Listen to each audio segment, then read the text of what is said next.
Hello guys, welcome back to my YouTube channel. तर आज आपण बनवणार आहोत सोलकढी, उन्हाळ्यातील एकदम बेस्ट रिफ्रेशिंग ड्रिंक। खरंच सांगते, एक ग्लास थंड सोलकढी प्यालात ना एकदम रिफ्रेशिंग वाटतं। चला मग आता रेसिपीला सुरुवात करूया। सर्वप्रथम नारळ फोडून त्याचे छोटे छोटे तुकडे करून घ्यायचे आहेत। आता एका मिक्सर जारमध्ये तुकडे केलेला नारळ, 2 ते 3 लसूणच्या पाकळ्या, हिरवी मिरची आणि थोडीशी जिरा पावडर टाकूया। त्यानंतर त्यात चवीनुसार मीठ आणि थोडं पाणी टाकून स्मूथ ग्राइंड करून घ्यायचं आहे।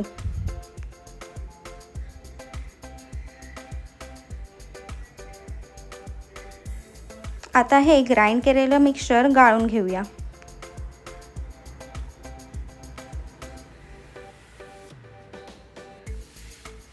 मी इथे सुती कापड वापरत आहे, तुम्ही अनयूज्ड रुमालही वापरू शकता। आणि एक टिप सांगते, जर तुम्ही कोवळा नारळ वापरलात ना तर मिल्क एक्स्ट्रॅक्ट अजून जास्त मिळतो आणि सोलकढी अजून क्रीमी होते। अशा प्रकारे व्यवस्थितरित्या हा नारळ गाळून घ्यायचा आहे।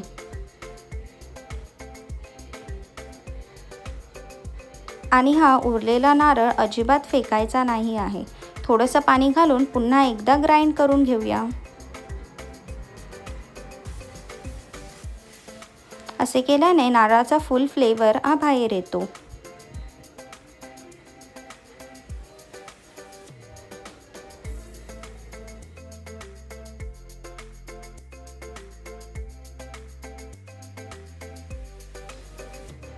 आता हे दोन्ही एक्स्ट्रॅक्ट एकत्र करून घेतलंय, कलर पण अगदी मस्त दिसतोय। आता यामध्ये आईस क्यूब टाकते, कारण ऑनेस्टली सोलकढी थंडच बेस्ट लागते आणि उन्हाळ्यात तर मस्त आहे।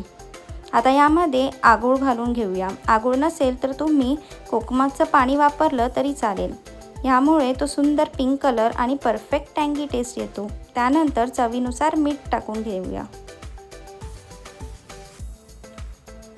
वरून थोडीशी कोथिंबीर टाकूया।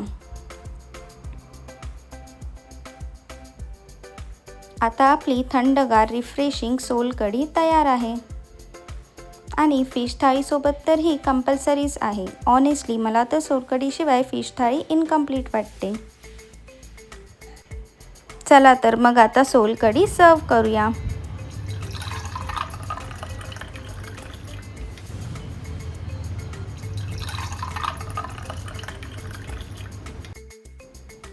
जर तुम्हाला ही रेसिपी आवडली असेल तर लाईक, शेअर अँड सबस्क्राईब करा।